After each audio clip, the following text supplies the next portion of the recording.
강원특별자치도라고 들어보셨습니까?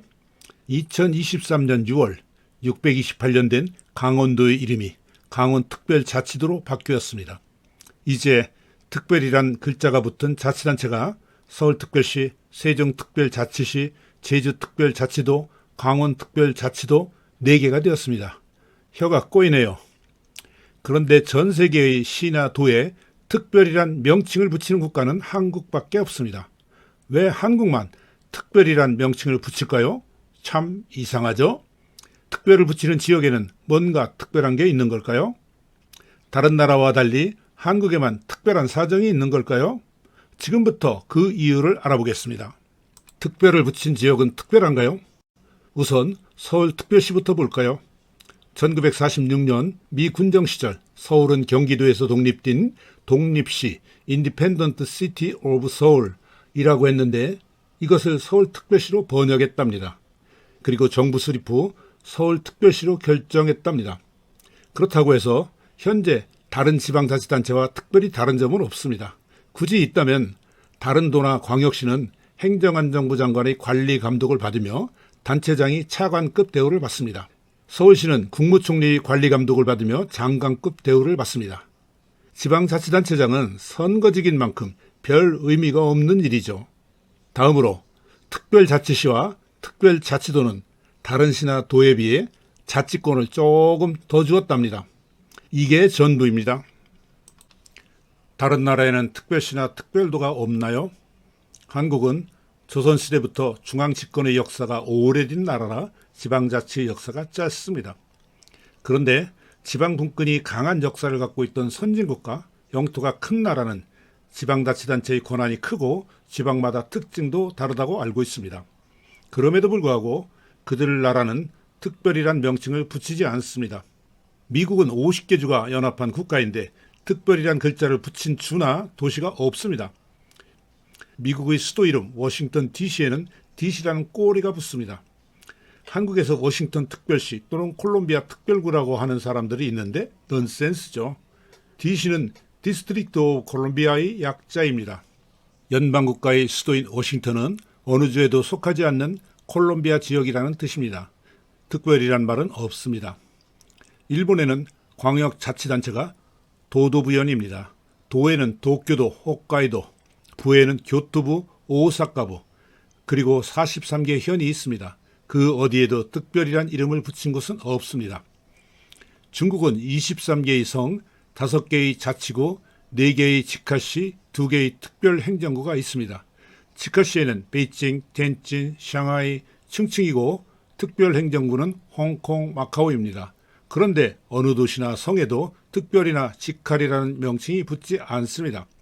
북한에도 도에는 속하지 않는 평양시, 개성시, 라선시, 남포시가 있는데 특별, 직할, 광역 등 어떤 명칭도 붙지 않습니다. 런던, 파리, 베를린, 모스크바 등 유럽의 수도나 대도시 이름에서 특별이나 다른 용어가 붙은 것을 본 적이 있습니까? 저는 없습니다. 한국에선 누가 특별이란 명칭을 붙이나요? 첫째, 2017년 대통령 선거 때 대선 후보들의 구호를 보겠습니다. 세종특별자치시를 세종특별시로 승격시키겠습니다. 대전광역시를 특별시로 승격시키겠습니다. 전주시를 문화특별시로 지정하겠습니다. 새만금특별시를 신설하겠습니다.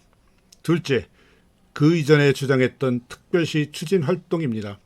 부산특별시 승격 추진, 부산 울산 통합특별시 추진, 해운대 관광특별시 추진, 경주특별시 승격, 남해안 해양특별시 신설, 울산산업특별자치시 추진, 광주특별자치시 지정. 찾아보면 더 있을 것 같은데 생략합니다. 대부분 정치인들의 입에서 나온 주장입니다. 특별하게 해준다니까 팍팍 찢는 사람들이 많은가 봅니다. 이런 주장을 하는 정치인이 당선되면 특별법을 만들고 특별이란 명칭을 붙이는 겁니다. 그리고 특별이란 명칭이 붙은 지역의 사람들은 기분이 좋겠죠? 한국인은 왜 특별을 좋아할까요? 결국 특별을 좋아하는 한국인이 많으니까 이런 현상이 나타나는 것이라고 생각합니다. 그럼 한국인은 왜 특별을 좋아할까요? 어려운 이야기네요. 저희 뇌피셜을 말해보겠습니다. 조선은 투철한 성리학의 나라였습니다. 성리학에는 두 가지 핵심적인 사고가 있다고 생각합니다. 첫째는 철저한 신분제 사회입니다. 상위 계층은 아래 계층에 대해 특권 의식을 갖고 특별 대우를 받아야 한다는 사상이 골수에 박혀 있었습니다. 설사 실속이 없을 때라도 특별하면 되죠. 둘째는 다른 사람이 자신을 어떻게 평가하느냐에 의해 자신의 성공을 평가했습니다. 자신만의 성공 철학은 없고 남의 시선을 의식한 체면과 폼생폼사가 중요했죠. 이 두 가지 사고가 결합하여 조선인의 삶과 역사를 만들었다고 생각합니다. 이 심리가 사회 분위기에 따라 다른 모습으로 나타났습니다. 실속이 없어도 허세 부리기, 유행 따라 몰려다니기, 우리와 다른 사람 손가락질하기, 날 좀 보소, 날 좀 보소, 과시하기. 성리학적 사고는 지금도 한국인에게 남아있다고 생각합니다. 이 사고방식으로 인해 지역 이름에 특별이란 말 붙이기가 생겼다고 봅니다. 정치인들은 이 심리를 이용하여 특별을 내세우고 유권자는 실속이 있든 말든 좋아하는 것이죠. 외국인들이 웃든 말든 우리끼리 누이 좋고 매부 좋으면 된다 이거죠. 나온 김에 한마디 더 하겠습니다. 이 심리 때문에 한국인이 유별나게 유행에 민감하고 외모와 패션을 중요시한다고 생각합니다. 그리고 보여주기 위한 명품을 너무 사랑해서 최근에는 명품 소비에서 세계 1위로 우뚝 올라섰죠. 시청해 주셔서 감사합니다. 구독 부탁합니다.